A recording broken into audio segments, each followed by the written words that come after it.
शांत हम जिनके गुणों की रानी।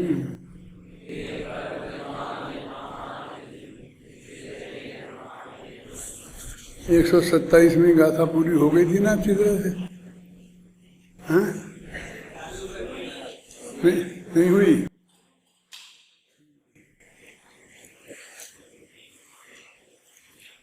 कल बताया था कि इस अधिकार में द्रव्यों का हर एक का अलग अलग स्वरूप बताया गया है।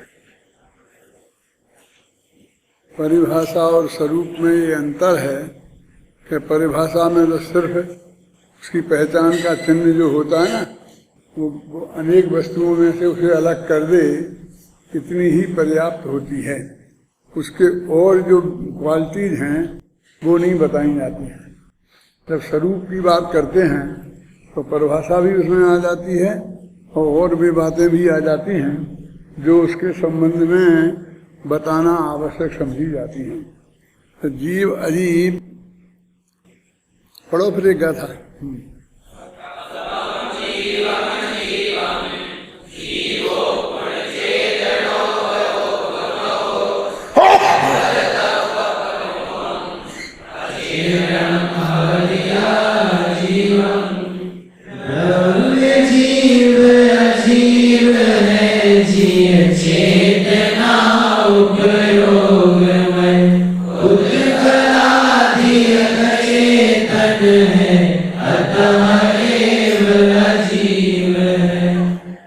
कथा में तो सीधी सादी भाषा में ये कहा है कि चेतना जिसमें है, उपयोग जिसका लक्षण है, चेतना को भी लक्षण कहते हैं, उपयोग को भी कहते हैं, ज्ञान दर्शन को ही चेतना कहते हैं। दोनों शब्दों का प्रयोग किया गया है। ऐसा जो जीव है और जिनमें ये चेतना गुण नहीं है, वे सब अजीब है। बस इतनी सी बात कही है। अब टीका पढ़ते हैं। इस लोक में एकत्व के कारणभूत द्रव्यत्व सामान्य को छोड़े बिना ही विशेष लक्षणों के सद्भाव के कारण एक दूसरे के पृथक किए जाने पर द्रव्य जीवत्व और अजीवत्व रूप विशेष को प्राप्त होते हैं। उनमें जीव तो आत्मद्रव्य है, जीव का तो आत्मद्रव्य ऐसा एक ही प्रकार है, और अजीव के उद्गल द्रव्य, धर्म द्रव्य, अधर्म द्रव्य, आकाश द्रव्य और काल द्रव्य, ये 5 प्रकार हैं। इसमें और कोई विशेष बात तो नहीं है, लेकिन ये बात भी कही कि जो हमने सामान्य स्वरूप बताया है ना अभी पिछले अधिकार में, वो बात को छोड़े बिना, वो बात तो सब द्रव्यों में पाई ही जाएगी, चाहे वो जीव द्रव्य हो और चाहे वे अजीब। कौन सी बात है वो? उत्पाद है, ध्रुव है, अवान्तर सत्ता है, महासत्ता है, द्रव्य गुण पर्याय है, जो भी चर्चा पीछे अधिकार में हुई उसको छोड़े बिना। यानी वो तो प्रत्येक द्रव्य का सामान्य स्वरूप है। लोक में सामान्य साधारण को बोलते हैं, यहाँ साधारण से मतलब नहीं है। यहाँ तो ये कहते हैं कि जो सब में पाया जाए वो सामान्य, और जो प्रत्येक द्रव्य में अपने अपने में पाया जाए वो विशेष। कल ये स्पष्ट किया था कि अजीब 5, तो अजीब सामान्य है कि विशेष? तो वो 5 द्रव्यों में सामान्य हो गया, और चूंकि सब में नहीं है, 6 में, इसलिए वो विशेष है। ऐसे सामान्य विशेष ऐसे दोनों तो स्वरूप भी होंगे, लेकिन मूल विशेष तो वही है जो प्रत्येक द्रव्य का अपने का स्वयं का हो। उसकी जो स्वयं की परिभाषा है, उसका जो स्वयं का स्वरूप है, मूल विशेष तो वही है। लेकिन इन्होंने उस तरह के विशेषों की बात, कभी कई ग्रुपों में 6 द्रव्य हैं तो 5 या 6 ग्रुपों में इनका बंटवारा किया है। जीव अजीव, मूर्तिक अमूर्तिक, काल अकाल, जैसे कल बताए थे ना सब, इनमें इनका वो किया है। तो वे 5 को सामान्य एक तरीके से बनाया वहां और एक को उसमें विशेष में करा।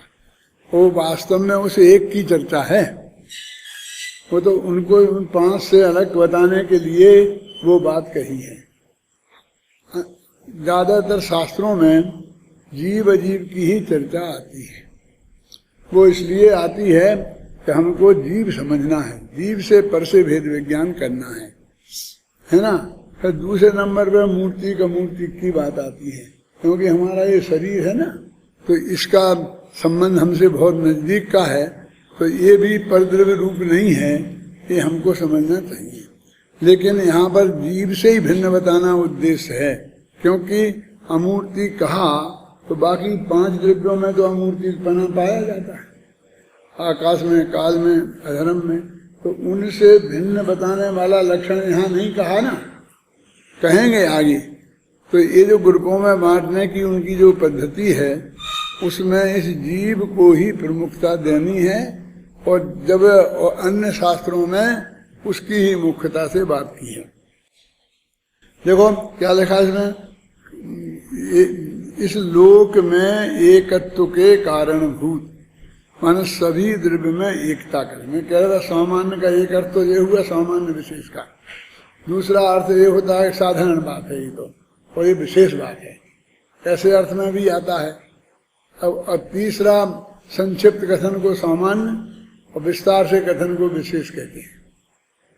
जो इसमें अपने आता है टीका में कि 2-3 पंक्तियों में साधारण सामान्य तरीके से बता देते हैं, पर बाद में तथा ही लिखकर उसी बात का विशेष स्पष्टीकरण करते हैं, तो वो विशेष हो जाता है। तो एक आध दिन मैंने सुनाया था, शायद टीवी में सुना होगा आपने, कि सोनगढ़ की घटना, कि जहाँ मैं ये बता रहा था सामान्य शास्त्र तो नूनम विशेषो बलवान भवे, तो वहाँ मैं तो कह रहा था उस अर्थ में हम जो अमृतचंद की जो ऊपर की 2 पंक्तियां हैं ना, उनमें जो वर्णन किया है वो संक्षिप्त कथन, और नीचे तथाही में जो विस्तार से किया है वो विस्तार कथन। तो संक्षिप्त कथन से विस्तार कथन हमेशा बलवान होता है। ये बलवान का निर्णय क्यों करना पड़ा, क्यों करना पड़ा? जो सर्वासिद्धि का उदाहरण दिया था, पीत पद्म शुक्ल लेस्या द्वितीय शेषु, तो उन दोनों में अंतर आ गया। लेस्याएं बताई ना स्वर्गों में, तो अब किसको सच्चा माने? शुरू के 4 स्वर्गों में पीत लेस्या माने हैं कि, और उसके साथ पद में भी जोड़े जैसा कि अन्य शास्त्रों में कही गई है। तो उनने कहा कि भाई वो जो अन्य शास्त्रों में कही गई है वो बात सही है। ये तत्वासूत्र टीका लिखते वक्त तत्वासूत्र में लिखा जा रहा है कि ये जो तत्वासूत्र में लिखा है इससे अपेक्षा वो ज्यादा सही है। और सही गलत का सवाल इसलिए नहीं है क्योंकि कहीं संक्षिप्त कथन होता है और कहीं विस्तार कथन। जब हमें संक्षिप्त कथन करना हो तो उतनी ज्यादा विस्तार बताने की गुंजाइश भी नहीं होती। जैसे तत्वासूत्र में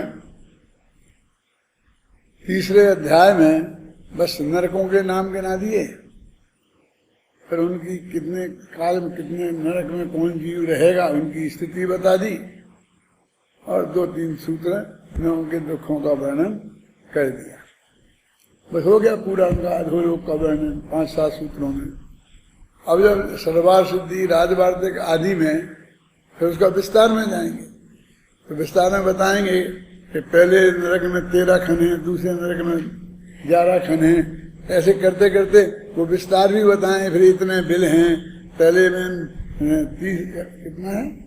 30,000 क्या है ऐसा कुछ है, और अंत में जाके 5 ही बिल हैं।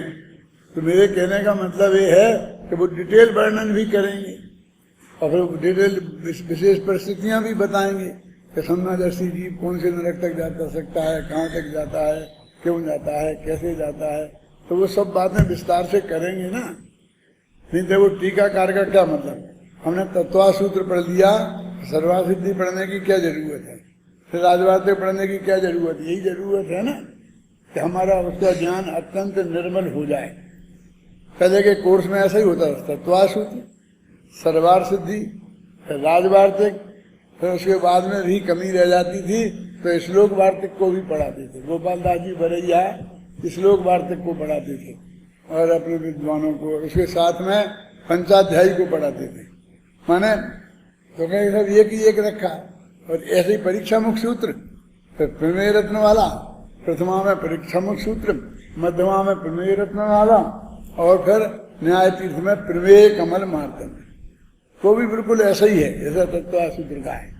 वह 2 ही ग्रुप पढ़ाए जाते थे, समझ लो। आधा कोर्स तो इन 2 ग्रुप में हो जाता था। अब आज का ऐसा चिंतन चल गया कि हम सर्वासिद्धि पढ़ाने ही वाले हैं, तो तत्वासूत्र क्यों पढ़ाना। मुझे तो ये जानकर बहुत आश्चर्य हुआ था जब ये पता था कि तत्वासूत्र यूनिवर्सिटी के कोर्स में ही नहीं है। कौन लोग बैठे हैं वहां बनाने वाले कोर्स। पहले यूनिवर्सिटी में जैन दर्शन लागू हुआ था, तो वहाँ के प्रोफेसर लोग जैन दर्शन की कौन कौन सी किताबें रखना कोर्स में, तो वो उन्हें तो कुछ पता तो था नहीं। तो वो जाकर के कोई श्वेतांबर विद्वान से मिले होंगे, ये मिले होंगे, तो उन्हें स्यादबाद मंजरी कोर्स में रख के लाए थे। तो मैंने उनसे पूछा कि स्यादबाद मंजरी क्यों रखी, काय के लिए रखी। बोले स्यादबाद के ज्ञान के लिए। मैंने आपने खोल के देखा, इसे खोल के देखा स्यादबाद मंजरी को, इसमें स्यादबाद का वर्णन है, सब नाम है तो हो गई। उसमें तो 6 द्रव्यों का वर्णन है, द्रव्य संग्रह है। मैंने कहा यदि द्रव्य तुम्हें को 6 द्रव्य पढ़ाना है तो इससे बहुत बढ़िया किताब द्रव्य संग्रह है। यदि स्यादबाद पढ़ाना है तो उसके लिए आप तो मीमांसा, आप परीक्षा वगैरह जो मीमांसा है वो सबसे बढ़िया बात है। पता ही नहीं किसी को, ऊपर का नाम स्यादबाद मंजरी रख दिया क्या, और अंदर में तो कोई दूसरा ही विषय वस्तु है। तो वो बनाने वालों को पहले उस किताब को आद्योपांत कम से कम भले आदमी सूची तो देख ले में। ऐसे लोगों ने कहा बेई सूत्र इसमें वही उसमें, क्या ऐसा नहीं चलता।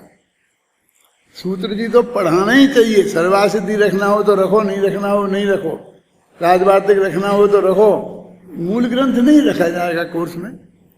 और वो कोई भी जैन विद्वान होगा, अब वो पूरा शास्त्री हो गया और तत्वासूत्र नहीं पढ़ा उसने। वो सर्वासिद्धि पढ़ेगा तब राजवार्तिक पढ़ेगा तब सूत्र याद नहीं करेगा, वो तो उसकी टीका के विस्तार में ही उलझेगा।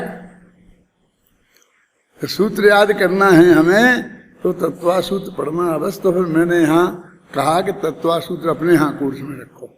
तो अपने वहाँ तो जाके कहा माथा मारे, लेकिन अपने विद्यार्थियों को तत्वासूत्र पढ़ाया जाना चाहिए।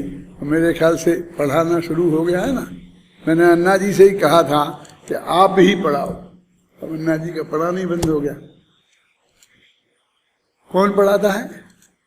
तो शायद है ना कोई नया लड़का रखा है, तुम लोगों को पढ़ाता है, तुम लोगों को मालूम नहीं है। अभी इस साल तत्वासूत्र शुरू नहीं हुआ करना। तो अभी ये हमें 3 पंक्तियां जो अपन पढ़ रहे हैं, इसमें मूल बात यह है कि द्रव्यत्व सामान्य की जो बात हमने की है सही द्रव्यों के बारे में, तो अब ये मत समझना कि वो उनको छोड़ देना है।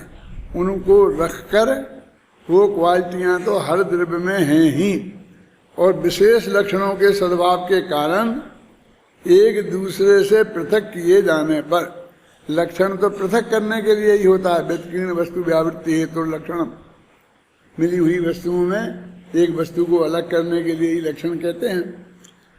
जाने से द्रव्य जीवत्व और अजीवत्व रूप विशेष को प्राप्त होते हैं। अब विशेष माने भेद होता है। देखो, विशेष को प्राप्त होते हैं, विशेष माने भेद को प्राप्त होते हैं। उनमें जीव का तो आत्मद्रव्य ऐसा एक ही प्रकार है। जीव माने आत्मा। अब यहाँ कहते एक ही प्रकार है, यही बाद में कहेंगे। जीव 2 प्रकार के होते हैं, संसारी और मुक्त। संसारी 2 प्रकार के होते हैं, क्यों? तीर्थ और स्थावर। फिर 4 प्रकार के होते हैं, स्थावर 5 प्रकार के होते हैं। मतलब कालांतर में आगे वो बातें भी बताई जाएंगी। लेकिन जैसे कि अजीब द्रव्य 5 प्रकार के अलग अलग क्वालिटी के हैं, ऐसे जीव द्रव्य अनेक प्रकार के नहीं है। समझ में आ गया ना? जैसे पुद्गल है, धर्म, अधर्म, आकाश और काल, ये 5 अजीब में 5 हैं, जैसे जीव में नहीं है। जीव माने आत्मा। जीव, उसमें जीव का तो आत्मद्रव्य ऐसा ही एक प्रकार है, और अजीब के पुद्गल, धर्म द्रव्य, अधर्म द्रव्य, आकाश द्रव्य और काल द्रव्य, ये 5 प्रकार हैं। इनमें जीव का विशेष लक्षण चेतना माने उपयोग महत्व है, और अजीब का लक्षण अचेतनत्व है। अरे अजीब तो 5 है ना, तो 5 के 5 लक्षण तो आगे आएंगे अलग। माने पुद्गल का अलग आएगा, क्या आएगा? रूप रस मन मनता पुद्गला, रूपणा पुद्गला। धर्म द्रव्य का अलग आएगा, गति हेतुत्व। अधर्म द्रव्य का अलग आएगा, स्थिति हेतुत्व। काल द्रव्य का अलग आएगा, वर्तना हेतुत्व। आकाश द्रव्य का अलग आएगा, अवगाहन हेतुत्व। ये लक्षण अलग आएंगे, लेकिन हमें 5 में समाहित हो जाए, 5 में घट जाए, सामान्य भी हो वो 5 में, और वो जीव से पृथक करे, तो इससे वो ज्यादा बढ़िया क्या हो सकता है? जीव का लक्षण चेतना है, तो अजीब का लक्षण अचेतना है ना। अजीब का विशेष लक्षण अचेतनत्व है। स्वधर्मों में व्याप्त होने से स्वरूप रूप से प्रकाशित होती हुई अविनाशी भगवती संवेदन रूप चेतना के द्वारा, देखो ये चेतना को परिभाषित किया, और यहाँ चेतना को भगवती शब्द का प्रयोग किया। मैंने आत्मा को भगवान आत्मा कहते हैं ना, आत्मा पुल्लिंग शब्द है इसलिए भगवान आत्मा बोलते हैं, और फिर चेतना स्त्रीलिंग है तो उसे भगवती बोल दिया। ये पुराने जमाने में भगवती प्रज्ञा समय साल में आता, प्रज्ञा को भगवती कहा, यहाँ चेतना को भगवती कहा। किसी आदमी को नहीं कहा, किसी महिला को भगवती नहीं कहा, किसी आर्यिका को भी भगवती नहीं कहा, भगवान की माता को भी भगवती नहीं कहा। आप समझे, शास्त्रों में इस शब्द का जो प्रयोग है वो किस तरह है आप देखो। आत्मा के लिए भगवान आत्मा कहा, समझे ना। तो जैसे हम किसी महिला को भगवती लगाने लगे, तो फिर किसी आदमी को भगवान लगाना चाहिए, क्यों? क्योंकि भगवान किसी को नहीं लगाते, किसी अब भगवती लगा देते चाहे जिसको। भगवती अपना जनवाणी है। अभी और एक बात मेरे ध्यान में आती है, आत्मा, तो भगवान आत्मा बोलते ना, क्यों? क्योंकि आत्मा पुल्लिंग है, अब हम लोगों ने उसे स्त्री बना दिया है। मेरी आत्मा जाती है, करती है, खाती है, पीती है। ठीक है, आत्मा खाता है कि खाती है? अपने प्रयोगों में देखना, बहुत एक भजन आता है तो आप लोग बोलते हो, वो आत्मा वाला भजन बोलना है, जिसमें उसको स्त्रीलिंग बना दिया गया है। हाँ, अंतरात्मा बुला रही है। तो मैंने पूछा था एक दिन कि बुला रही है कि बुला रहा है? वो भगवती आत्मा है कि भगवान आत्मा है?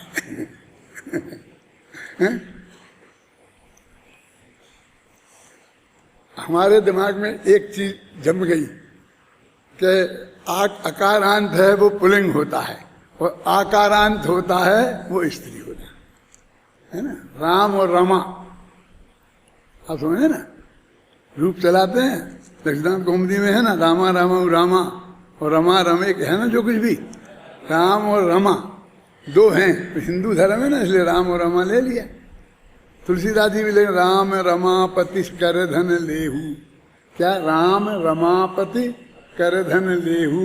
रमापति माने सीता के पति जो राम हैं, उनने हाथ में धनुष उठाया, कर धन लेहू। आगे एक चौपाई है लंबी चौड़ी, तो हम आत्मा शब्द का जो पुल्लिंग में प्रयोग करते करते ऐसी हो गई है कि उस छंद को, उस भजन को क्या अंतरात्मा बुला रही है, इसी जगह बुला रहा है कहो तो वो छंद आगे फिर मजा नहीं आता, क्योंकि जिसने लिखा है उसने उसे स्त्री मान के ही लिखा है, तो आगे सारे विशेषण बुला रही है के ही अर्थ में प्रयोग किए हैं।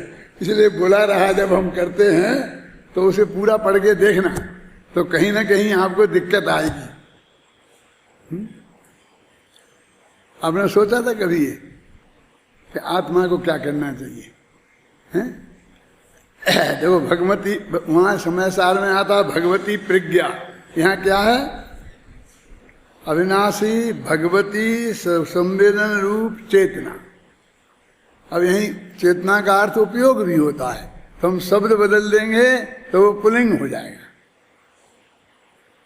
ये जो आपने पढ़े होंगे ना नैगम संग्रह व्यवहार आदि के 7 नए, उसमें शब्द नए पढ़े होंगे, तो उनमें यही तो कहते हैं ये शब्द संबंधी जो विचार है, विचार माने गलतियां हैं, उनको ठीक करना। ठीक करना माने क्या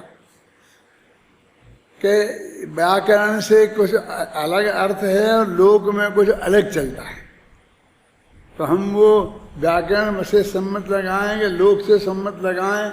कई जगह लोक मान्य हो जाता है, मैंने वो इतना अधिक प्रचलित हो जाता है कि फिर भैया कहना भी लिख देते हैं।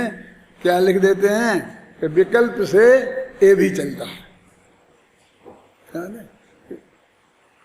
वो कहेंगे ये दक्षिण व्युत्पत्ति है, ये उत्तर व्युत्पत्ति है। ऐसा आया तुम्हारे एक आध दफे तुम्हारे यहाँ?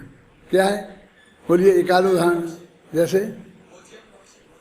देखिए जो काला और काले, बढ़ जात्या और बढ़ जाते, तो कहें बढ़ जात्या है कि बढ़ जाते हैं, तो कहें इस शब्द में अंत में जो है ना, इसमें आ हो जाता है और दक्षिण में ई हो जाता है। ये हो जाए बढ़ जाते, आ और ई मिलके ये हो जाता है, तो ये कहें दक्षिण व्युत्पत्ति। दक्षिण व्युत्पत्ति और उत्तर व्युत्पत्ति का इससे बढ़िया उदाहरण कोई दूसरा नहीं मिलेगा अपने जो संपर्क में है ना। ऐसे तो सैकड़ों और उदाहरण होंगे कि दक्षिण में जाकर के वो पांडे हो गए हैं और अपने यहाँ पांड्या हो गए, और जातिगत भी ब्राह्मणों में जाके पांडे हो गए और जैनियों में आके पांड्या हो गए। समझ में क्या नहीं? अब ये तो नहीं है ना उत्तर दक्षिण, लेकिन जातिगत भी अंतर पड़ता है, जहाँ ऐसा चल जाता है। देखिए अभी अपने यहाँ माँ साहब आ गई और यहाँ बोलते माँ साहब आ गया, मारवाड़ी में उन्हें सबको पुल्लिंग बना दिया, माँ साहब को सबको है क्या? अरे भाई आ गई कहने से अपमान थोड़ी होता उनका, वो तो व्याकरण नियम है कि महिलाओं के लिए गई आ गई बोलते हैं और पुरुषों के लिए गया आ गया बोलते हैं।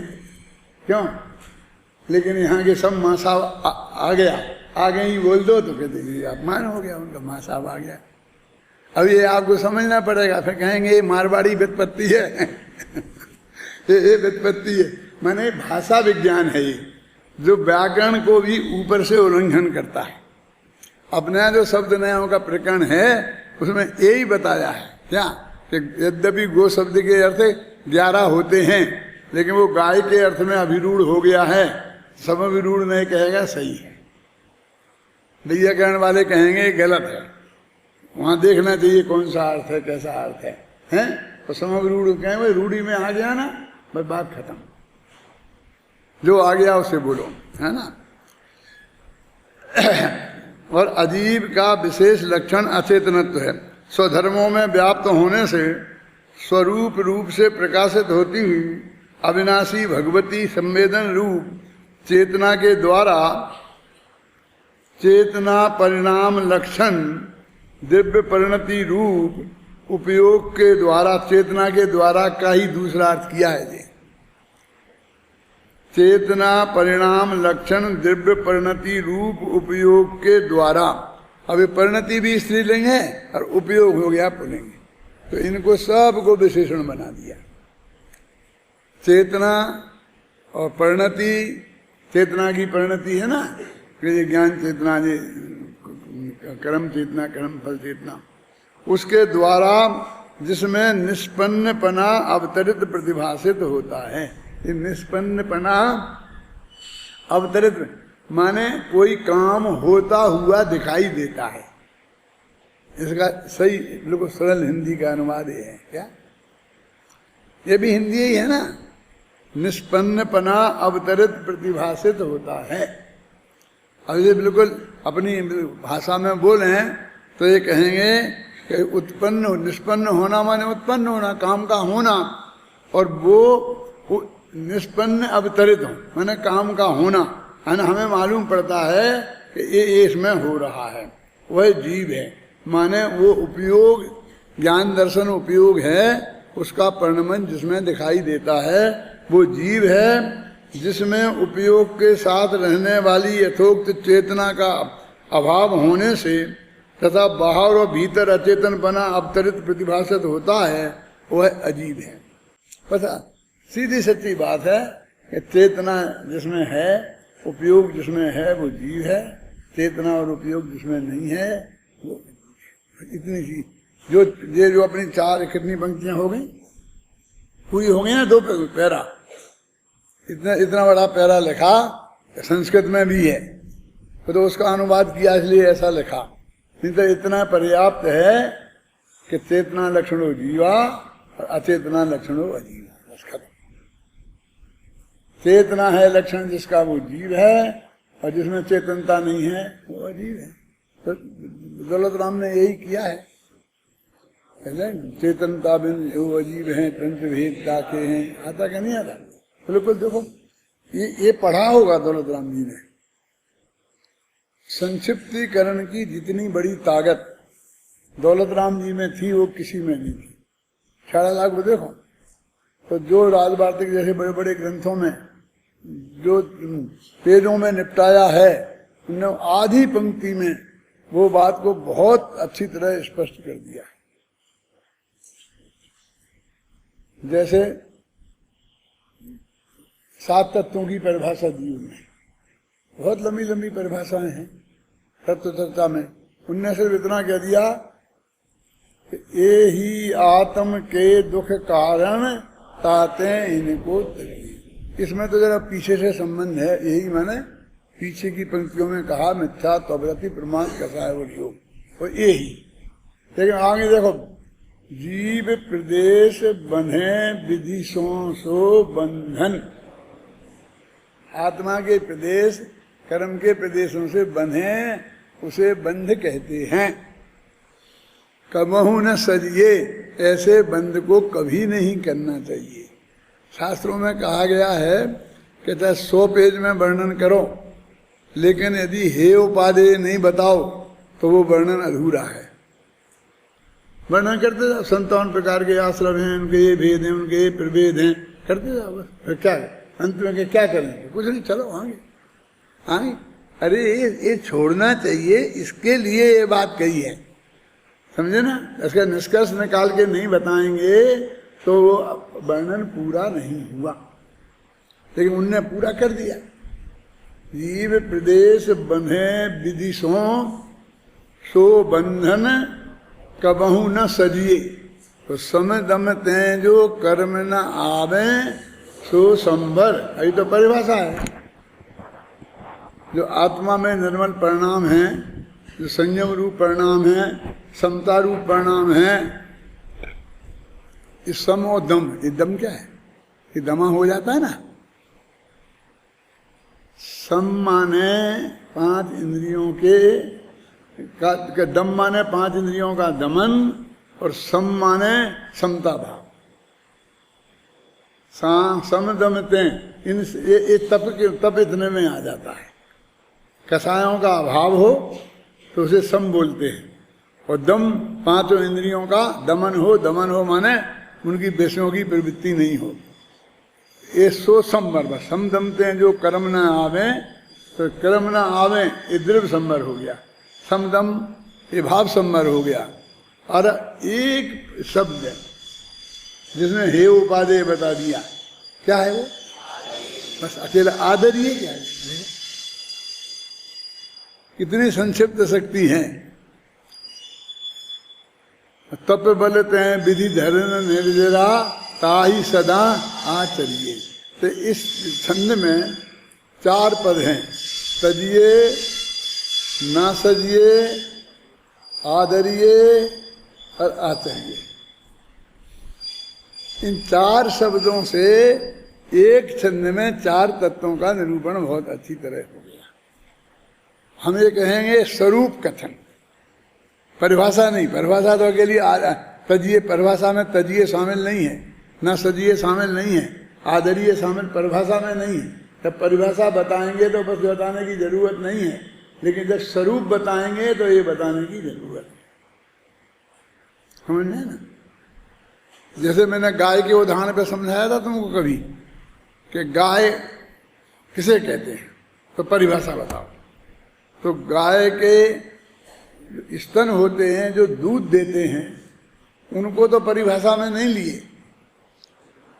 और गले में एक झालर होती है जो कभी काम नहीं आती है, उसे संस्कृत में शासन कहते हैं, शासनादिमत्तम गोत्तम, उसको परिभाषा में लिया। और बकरी पे जाओ तो उसके गले में 2 ऐसी लटकती रहती हैं, कोई चमड़ी, बस उसे संस्कृत में गलस्तन बोलते हैं, गले के स्तन। तो कहते जिन स्तनों से दूध मिलता है उनको तो परिभाषा में नहीं लिया, वो गले के स्तनों को परिभाषा बनाया। उस सार्थकता से कुछ मतलब नहीं है, उपयोगिता से कुछ मतलब नहीं है, लेकिन वो अन्य पशुओं में व्यतिकीर्ण हो जाए, अलग अलग पना हो जाए तो हमारी परिभाषा का काम हो जाता है। और स्वरूप में गाय किसे कहते हैं, तो जिसे गले में शासन हो उसे गाय कहते नहीं चलेगा। कहेंगे जो दूध देती है, एक बिल्कुल शांत नेचर का पशु है, शुद्ध शाकाहारी है, समझे ना? ये जो उसका हम स्वरूप बताएंगे ना गाय का, वो सब चीजें जो बताएंगे वो स्वरूप में आती है। ऊपर लिख दो ना, हेडिंग बना दो, तो कोई ये लक्षण, आत्मा का लक्षण क्या है ये लिख देते हैं, उसको कोई स्वरूप लिख देता है। फिर स्वरूप का लक्षण तो एक ही होता है। हमारे जमाने पहले ऐसे ही चलता था, अभी भी चलता होगा। चाहे स्वरूप लिख दो, नहीं चाहे लक्षण लिख दो, ऐसा नहीं है। स्वरूप अलग चीज है और लक्षण अलग चीज है। देखो कहाँ पढ़ रहे अपन, आचार्य जैसे न उक्त गाथा के भाव को यद्यपि अमृतचंद के समान ही स्पष्ट करते हैं, तथापि वे नए विभाग स्पष्ट कर देते हैं। इस नए से उस नए से वो सब बता देते हैं। इस प्रकार इस गाथा में मात्र इतना ही कहा गया है कि यद्यपि द्रव्यत्व सामान्य की अपेक्षा सभी पदार्थ द्रव्य हैं, तथापि द्रव्य एक नहीं अनेक हैं, अनेक प्रकार के हैं। उन अनेक प्रकारों में एक प्रकार यह भी है कि चेतना लक्षण वाले कुछ द्रव्य जीव हैं और अचेतना लक्षण से रहित शेष सभी पुद्गलादि अजीब हैं। देखो इसमें क्या कह रहे हो, द्रव्यत्व तो सामान्य की अपेक्षा तो सब एक हैं। अब तथापि एक नहीं, अपन बोलते हैं द्रव्य कितने हैं, फटाफट 6, सही है, बोलो सब 6 नहीं है द्रव्य, द्रव्य तो अनंत हैं, 6 प्रकार के हैं। अब देखो प्रकार हम छोड़ दिया और धीरे धीरे हम भूल ही गए, अब द्रव्य ही हमारे लिए 6 हो गए। लेकिन ये बात अधूरी है ना, द्रव्य 6 प्रकार के नहीं हैं, कहते हैं अनेक प्रकार, एक एक प्रकार में अनेक और प्रकार हैं, ऐसे ये द्रव्य हैं जिनके प्रकार नहीं हैं। ऐसे कोई द्रव्य हैं, जीव अनंत हैं तो अनंत प्रकार के हो गए ना, पुद्गल अनंतानंत हैं तो वे हो गए ना। तो और कोई द्रव्य हैं ऐसे कि जो इनके प्रकार नहीं हो?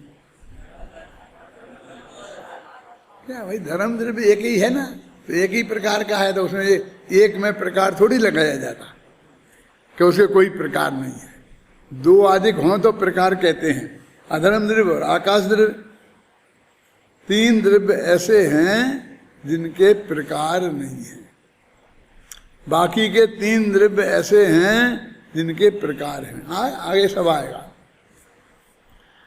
अभी एक है कि धर्म द्रव्य के असंख्य प्रदेश हैं, अधर्म द्रव्य के असंख्य प्रदेश हैं, और एक जीव द्रव्य के असंख्य प्रदेश हैं, उतना ही बराबर, और लोकाकाश के भी उतना ही प्रदेश हैं। चार चीजों के एक से हैं। कौन कौन? लोकाकाश, धर्म द्रव्य, अधर्म द्रव्य और जीव द्रव्य। क्यों ये सब की चर्चा कैसे आ जाती है, कहाँ आ जाती है, कहाँ जरूरत पड़ती है? क्योंकि लोकाकाश में ही 6 द्रव्य हैं। अभी आएगा अगले गाथा में। 6 द्रव्य लोकाकाश में हैं, अलोकाकाश में तो नहीं है एक भी द्रव्य।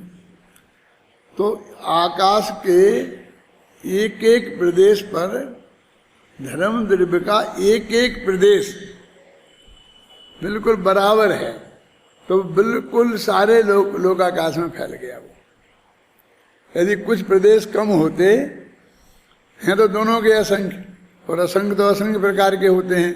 तुम्हारी क्लास चल रही है अभी किसी की, वो ये असंख्य असंख्य का चक्कर की कौन पढ़ा रहा है?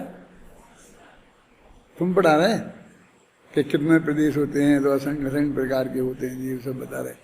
तो अभी ये दोनों असंख्य बराबर हैं, यानी क्योंकि ऐसा भी हो सकता था एक छोटा असंख्य हो, एक बड़ा असंख्य हो, लेकिन आकाश द्रव्य के जितने प्रदेश हैं उतना ही धर्म द्रव्य के हैं, उतना ही अधर्म द्रव्य के हैं, और एक जीव में भी उतना ही है। क्योंकि जब वो केवली समुद्रघात में लोक पूर्ण अवस्था को प्राप्त होता है तो लोकाकाश के एक एक प्रदेश पर वो अंतिम चौथे समय में लोक पूर्ण जिसे बोलते हैं, उसमें वो एक एक प्रदेश पर छा जाता है। इससे मालूम पड़ता है इन दोनों की संख्या बराबर है। वो एक ही समय होता है, फिर दूसरे समय में तो सिमटने लगता है, और सब जीवों को नहीं होता। अभव्यों को तो क्यों होगा, जिन्हें मोक्ष में जाना ही नहीं। वो तो कर्म, जो 4 कर्म होते हैं उनको बराबर करने के काम आता है। अघातिया काल 4 कर्म हैं, उनकी स्थिति बराबर हो जाए इसके लिए आता है। उनकी कभी ऐसा मौका ही नहीं आना है? तो सिद्धों के नहीं होता है, तो किसके होंगे? हर एक के नक्की अपने देह प्रमाण रहते हैं, अभी अंतिम देह में रहते हैं प्रदेश। तो किसी जीव के जिसको ये जरूरत पड़े होते हैं, बस इतनी सी बात है। एक केवल समझघात सबको होगा, सब केवलियों को होगा, ये भी जरूरी नहीं है। लेकिन हमको तो एक को भी हुआ ना, तो हमारा काम तो हो गया ना। हम तो ये समझाना चाहते हैं कि आकाश के जितने प्रदेश हैं उतने ही प्रदेश एक जीव के हैं। अपना प्रयोजन सिद्ध हो गया ना, इसलिए।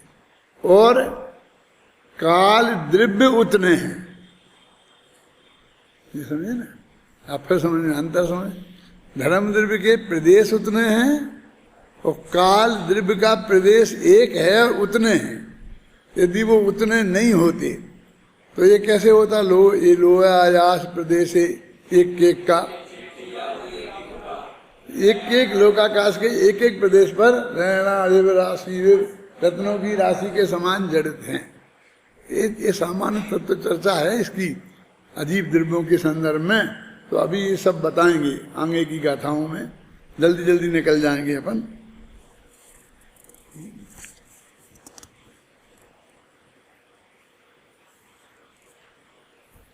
वस्तुतः द्रव्य 6 प्रकार के हैं, जीव, पुद्गल, धर्म, अधर्म, आकाश, काल। देखो 6 प्रकार के हैं, लिखा 6 नहीं लिखा। इनमें जीव को छोड़कर शेष 5 द्रव्यों को अजीब कहा जाता है, क्योंकि वे जीव नहीं हैं, उनमें जीवत्व नहीं है, चेतना नहीं है। उन्हें जो अजीब नाम दिया गया है वह जीव की ओर से है, जीव की मुख्यता से किए गए कथन की अपेक्षा से है, क्योंकि उन द्रव्यों के अपने अपने स्वतंत्र नाम हैं, उनकी स्वतंत्र परिभाषाएं हैं, जिनकी चर्चा आगे यथास्थान होगी। क्या अजीब नाम का कोई स्वतंत्र द्रव्य नहीं है? ये प्रश्न, ये चर्चा अपन सब कर चुके हैं, इसलिए अब इसे मैं पढ़ता जाऊंगा जो इसमें लिखी है ना। जीव से भिन्न पुद्गल, धर्म, अधर्म, आकाश और काल इन 5 द्रव्यों को छोड़कर इनसे पृथक अजीब नाम का कोई स्वतंत्र द्रव्य नहीं है। इनको ही अजीब कहते हैं, समझे ना। हम कहें देखो ये शास्त्री फर्स्ट ईयर के हैं, ये शास्त्री सेकंड ईयर के हैं, ये शास्त्री फाइनल के हैं, ये उपाध्याय के हैं, ये सीनियर कनिष्ठ हैं, ये वरिष्ठ हैं।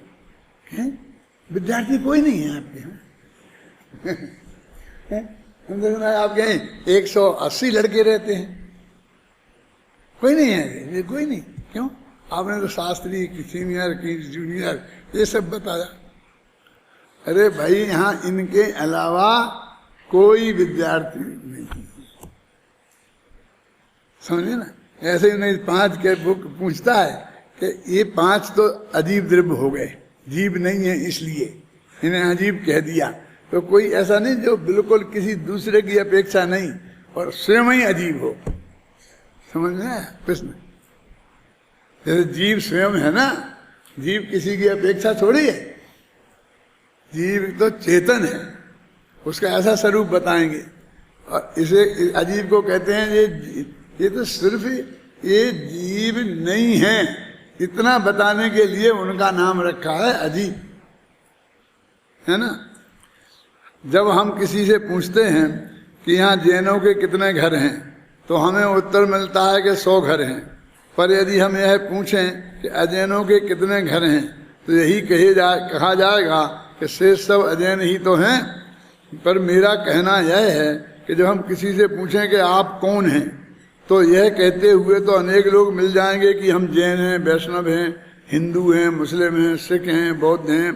पर यह कोई नहीं कहेगा कि हम अजैन हैं।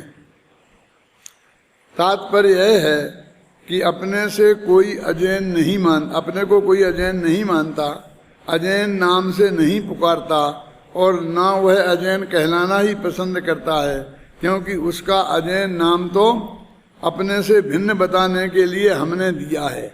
वह तो नकारात्मक नाम है, वह इसे क्यों स्वीकार करेगा। देखो अपन कहते मुमुक्षु, अब अपन मुमुक्षु शब्द से जो पूज्य गुरुदेव श्री कांजी स्वामी के अनुयायी है उनके लिए आपस में प्रयोग करते हैं कि जो उनके अनुयायी हैं वे लोग मुमुक्षु हैं, माने मोक्ष की इच्छा रखते हैं, वो बात नहीं, बात वो भी है, लेकिन अपने दिमाग में ये व्यवस्थित है। तो अपन कहते देखो ठीक है साहब, आपके घर 100 घर जैनियों के हैं कि हाँ, और मुमुक्षु कितने हैं? आप कहते 5 घर बोलते ना, रोजीना का धंधा है, 5 घर मुमुक्षु है।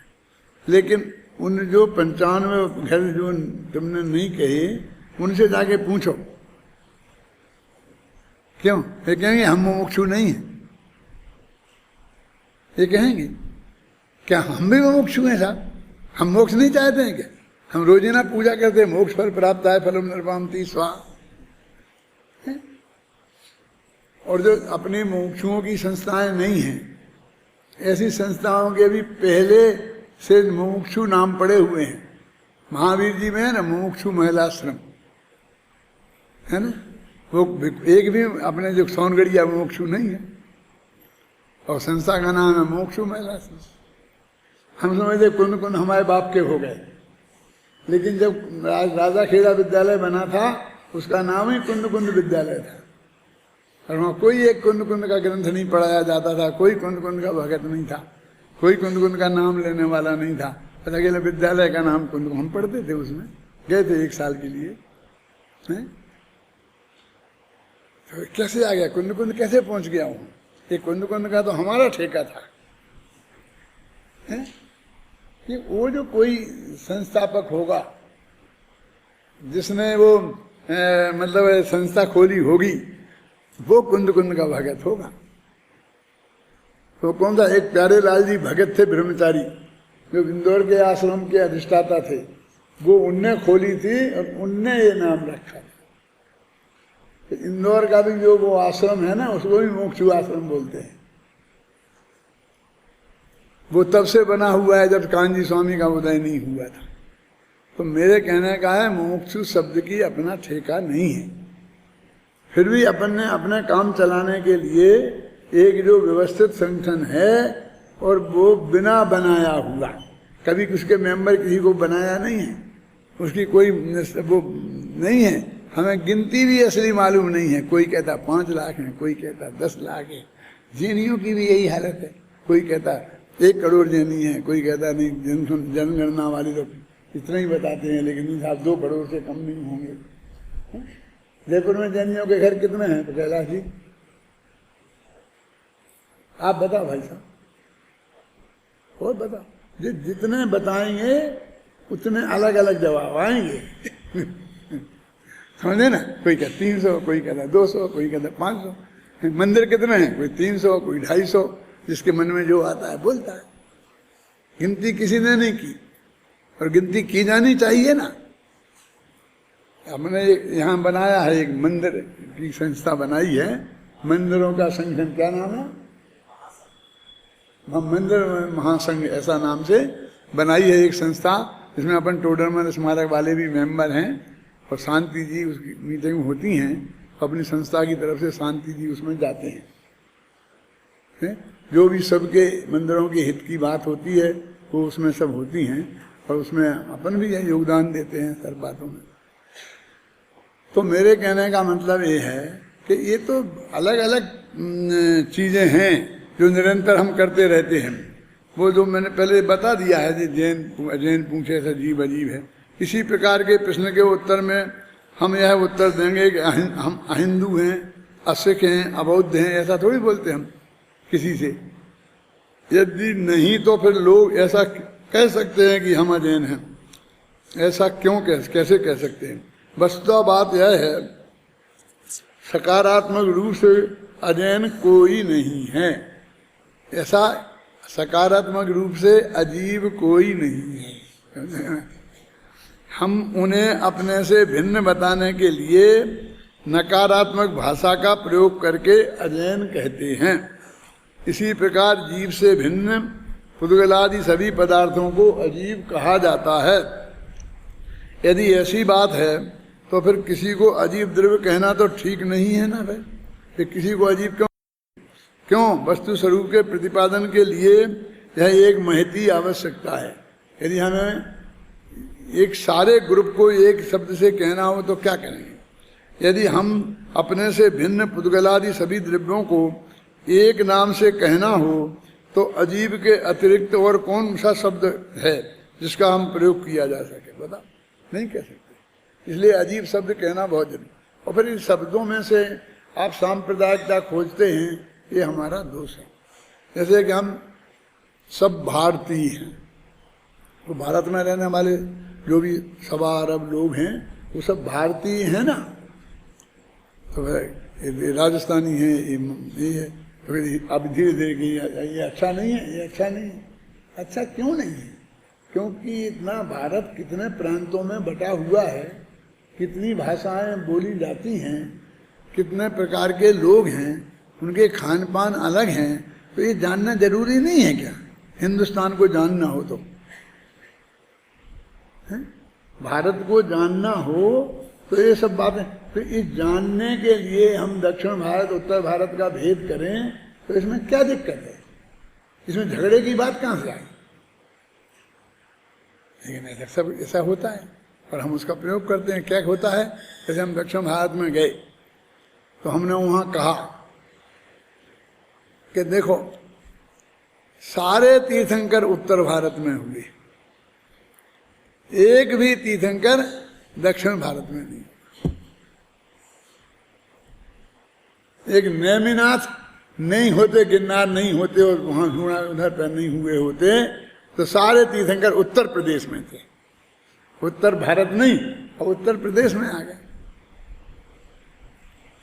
बना उत्तर प्रदेश और बिहार के अलावा कहीं नहीं हुए कि साहब वे तो अयोध्या ही में सब होते हैं। अयोध्या उत्तर प्रदेश में है तो 24 दिन अयोध्या में होते तो मुरझा गए सब दक्षिण भारत नहीं हुआ।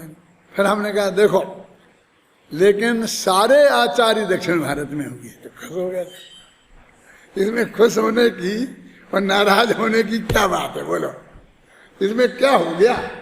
हम तो एक ऐतिहासिक फैक्ट बता रहे हैं जो हमने स्टडी की है एक ऐतिहासिक सत्य है, उसका ज्ञान करा रहे। कोई दक्षिण वालों की, उत्तर वालों की प्रशंसा थोड़ी कर रहे। कुंद कुंदाचार्य जितने समंत भद्राचार्य सब दक्षिण भारत में पैदा हुए।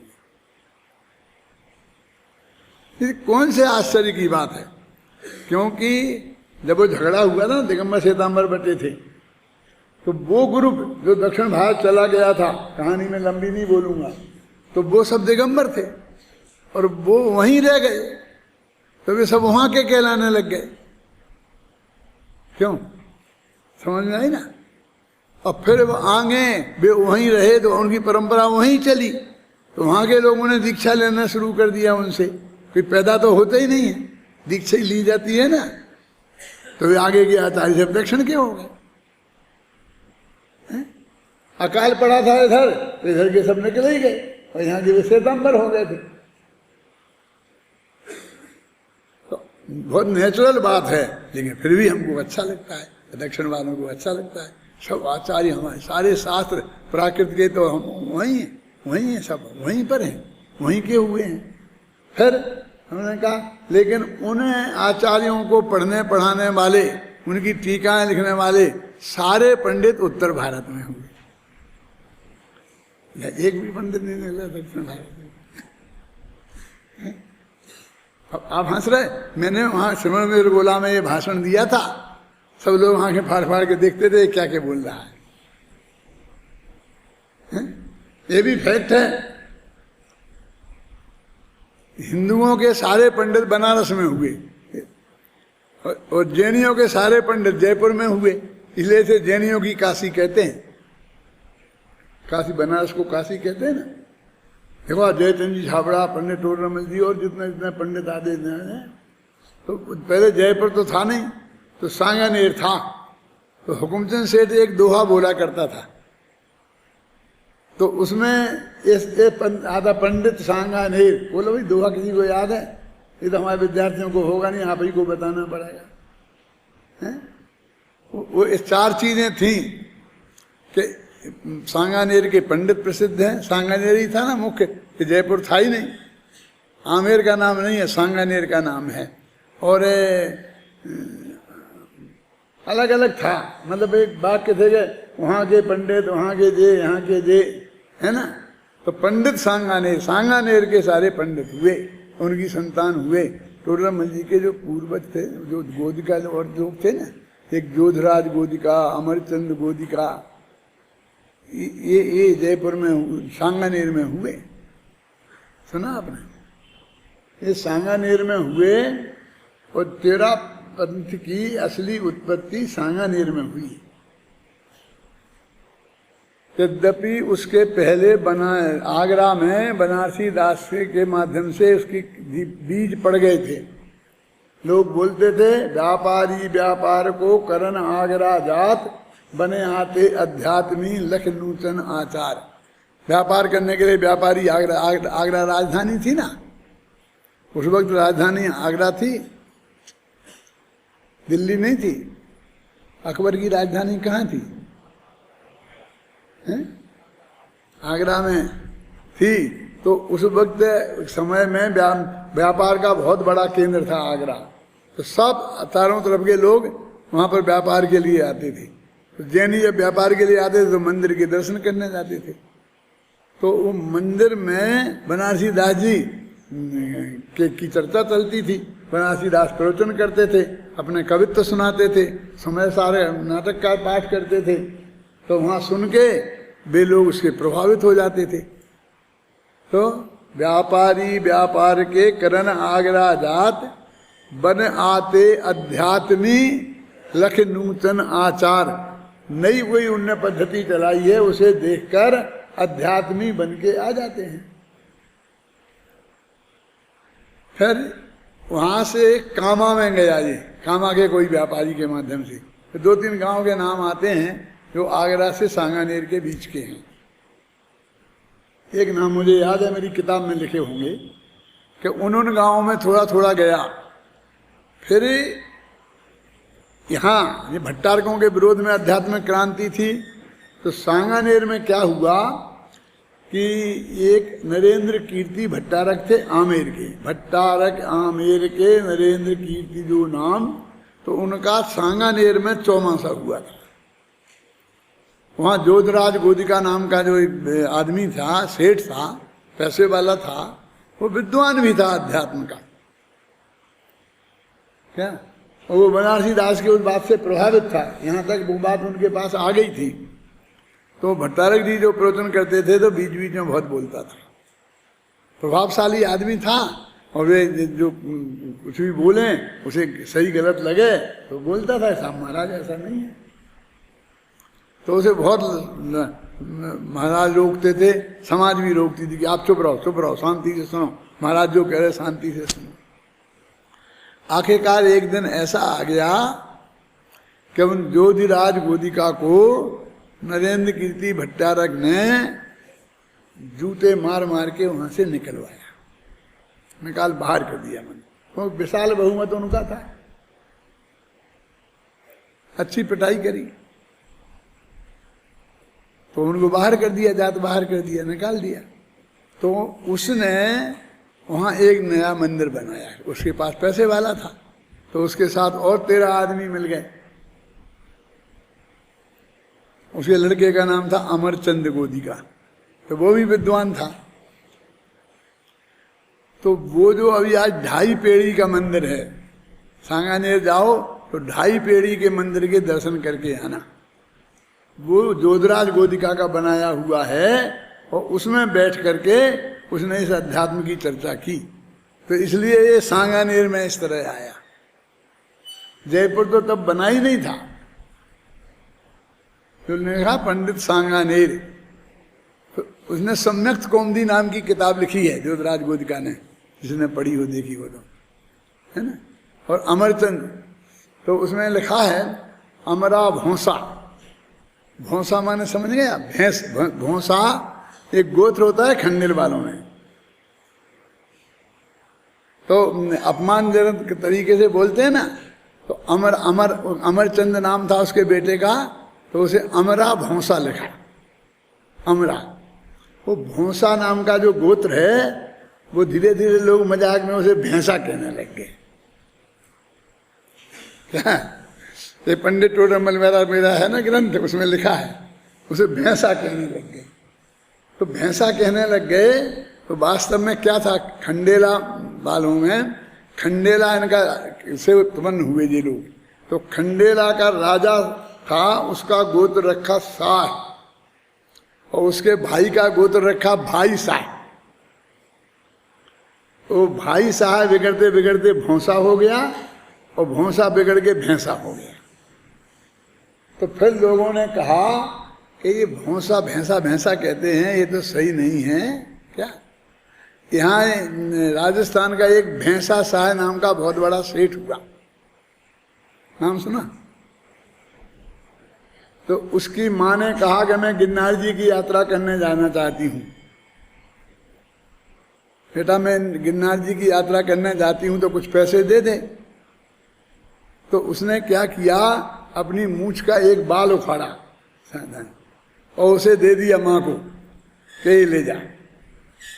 उसने संभाल के रख लिया, कहीं भी बताना कि भैंसा सार का मूछ का बाल है, तो जितने पैसे मांगेगी वहाँ उतने पैसे मिलेंगे।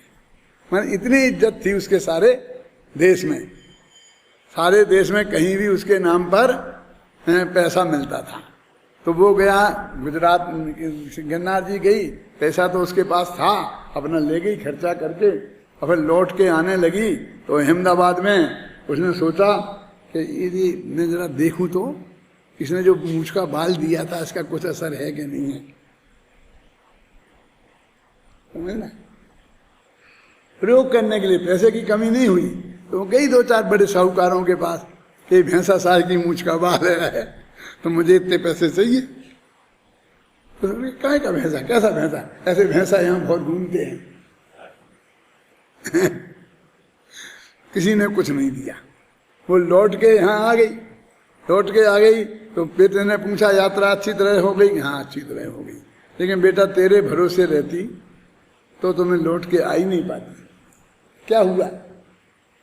तो उसने सुना दिया कि तेरे बाल को मैंने बताया तो किसी ने नहीं दिया और ऐसा कहा, तो ऐसे भैंसे यहाँ बहुत घूमते हैं फिर जिनके बाल। उसने अच्छा ऐसा है, हाँ। वो अहमदाबाद गया, समझिए ना, गर्मियों के दिन थे, सब नदी नाले सूखे थे।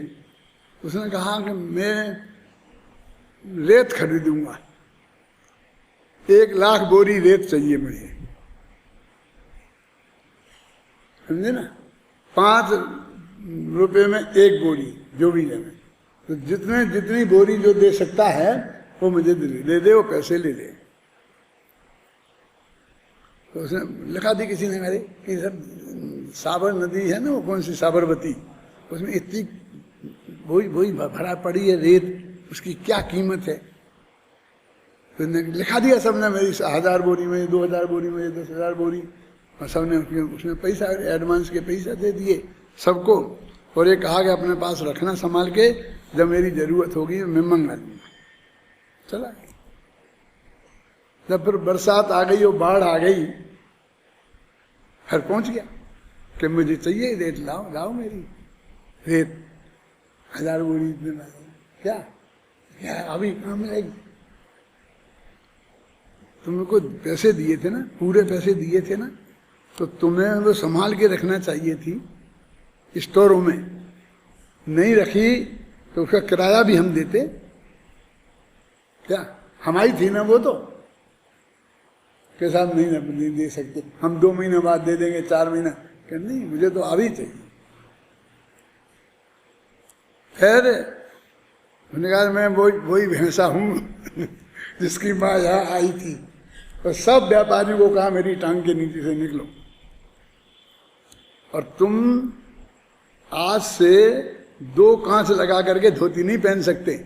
आप देखें यहाँ के मारवाड़ी पहनते हैं ना, कि कैलाश जी पहने होंगे, खड़े हो कैलाश जी जरा, 2 कछाई होती है ना लगा के पीछे पहनते हैं, और मारवाड़ी गुजराती पहनते हैं मेरी जैसी 1 कांच वाली। जानते हो आप? कुछ नहीं जानते, कुछ भी है। अब एक कैलाश जी को देख लेना, मेरे को देख लेना कभी भी। तो उनने कहा तुम 2 कांच नहीं लगा सकते आज से, तो सारे गुजरातियों को प्रतिबंधित कर दिया, इसलिए वो 1 लांकी पहनते हैं। वो तो कहाँ था, मैं भैंसा गोत्र बता रहा था आपको, कि उन्होंने कहा ये तो भाई साहब ये तो बड़ी जाति के हैं, इनको भैंसा कहना अच्छा नहीं। तो लोगों ने उस गोत्र का नाम बदल दिया और बड़ी जाति के, तो बड़ जात्या रख दिया। आप समझे ना, बड़ जात्या रख दिया, और बड़ जात्या में से कोई गोद चला गया तो उसको गोदिका कहने लगे। तो ये टोडरमल जी भी गोदिका थे, माने बड़ जात्या थे, माने भौंसा थे माने भैंसा थे। वे सब एक ही गोत्र के हैं, भाई साहब के गोत्र के हैं। तो वो अमरचंद भी भौंसा था तब उसे भैंसा कहते थे, ये बाद में नाम बदलते गए हैं, समझिए ना।